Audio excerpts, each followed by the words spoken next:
এতিয়া যাক আমিতো বহুত দিনৰ পৰা ইয়াতে আছোঁ আৰু আমাৰ এই খিলঞ্জীয়া একজনে মই আনিছে তেখেতসকলে মানে ফোন কৰি পেলাই মানে ধমকি দিছে আৰু তাৰ আগত কিন্তু তেখেতসকলে বহুত মই আমাৰ মানে কোনো কমিটি এখন আছে কমিটিক নোসোধা নোপোচাকৈ তেওঁলোকে তাতে মই আনি আছে তাত কোনো ধৰা বা সোধা মানুহ নাই কিন্তু আমাৰ খিলঞ্জীয়া একজনে অনাৰ লগে লগে মানে লাগি গৈছে তেওঁলোকে এই আব্বাছ আলী এটা বিশেষকৈ তেওঁৰ নিৰ্দেশতে এইবিলাক হৈ থাকে এইটো আমাৰ দকনীয়াৰ গ্ৰেজিং ৰিজাৰ্ভ হয় হয় এইটো আব্বাছৰ দিছে আব্বাছে কৈছে আমি ৰাইজ যাই আছোঁ তো যদি মই নাই এনেকৈ মিয়া বুলি মিয়াইতো আব্বাছ আজি আমি এতিয়া থানাত আহিছোঁ ৰামদিয়া থানাত এজাহাৰ দিয়া হৈছে ব্যৱস্থাও বৰ্তমান হোৱা নাই এতিয়া আমি বিচাৰিছোঁ আমাৰ খিলঞ্জীয়াৰ আমি অস্তিত্বৰ হকে আমি মানে যুঁজ দিব লাগিব আৰু অস্তিত্ব আমাৰ জীয়াই থাকিব লাগিব আমি সেইটো বিচাৰোঁ আমি এইফালে মিয়াৰ দপদপনি আমি সহ্য কৰি থাকিব নোৱাৰোঁ মুখ্যমন্ত্ৰীয়ে সদায় কৈ আছে এইটো কথা সদায় কৈ আছে তেখেতে কিন্তু তেখেতে কৈ থাকিলেও আমাৰ মানে হয়তো আমাৰ যিখিনি মানে ধৰক অফিচাৰ ৰেংকৰ মানুহ আছে তেওঁলোকো হয়তো অলপ আওকাণ দি আছে যাৰ ফলত মানে দপদপনিটো বাঢ়ি গৈ আছে পেছাত তেখেতে মানে মাষ্টৰ চাকৰি কৰা বুলি কৈছোঁ এতিয়া চৰকাৰী এনে না কিবা মানে বেলেগে হৈ আছে না কিবা চাৰ্জত কৰি আছে সেইটো নাজানো তাৰে পিছত ফোন মাৰলাক আব্বাছ ডাক্তৰে ডাক্তৰ মোক কৈছে তোৰ বিয়েৰে বোলে মুইকেইটা লৈ আহিছে কাবুল মুইকেইটা পঠাই দি উঠাব নিদবি ইয়াতে তাৰপৰা বোলো পোৱালি ছোৱালী লৈ আহিছি 2 দিন জিৰাক লাগে মই সেনেকৈ ক'লোঁ মই তাৰে পিছত যাব লাগে মই পঠাইয়ে দিম সেনেকৈ কোৱাটো সেইটো তই জানা আৰু সি বন্ধ কৰলাক লৈ যাব লাগে চৰৰ এতিয়া ডাক্তৰ বুলি জানো তাৰ ক্ষেত্ৰৰো মুই আছে চাৰি আছে আমাৰ লগত এতিয়া ডাক্তৰ বুলিয়ে পৰিচয় দেই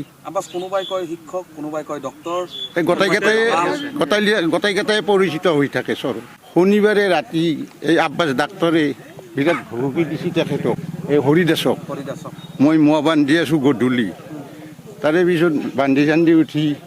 এখেতক সুধিলোঁ কোনে ফোন কৰলাকে মোৰ বহুত মুই দিয়ক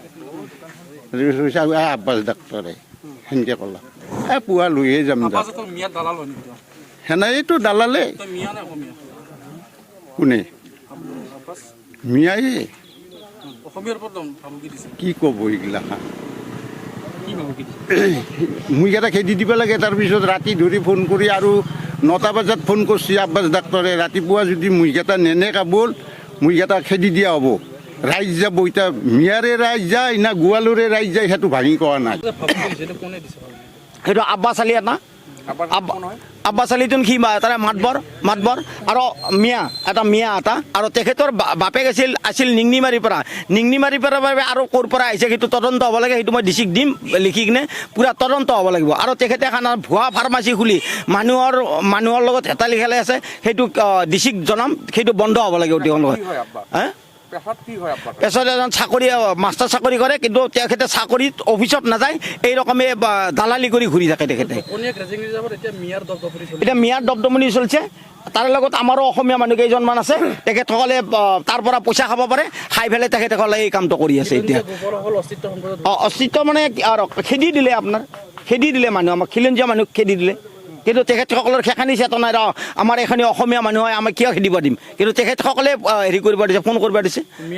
মিয়া ৰাজত্ব চলাৰ কাৰণে কিন্তু মই আপোনালোক স্পষ্ট কৰিলোঁ ছাত্ৰ সন্থা আৰু আপোনালোক জীয়াই থকালৈকে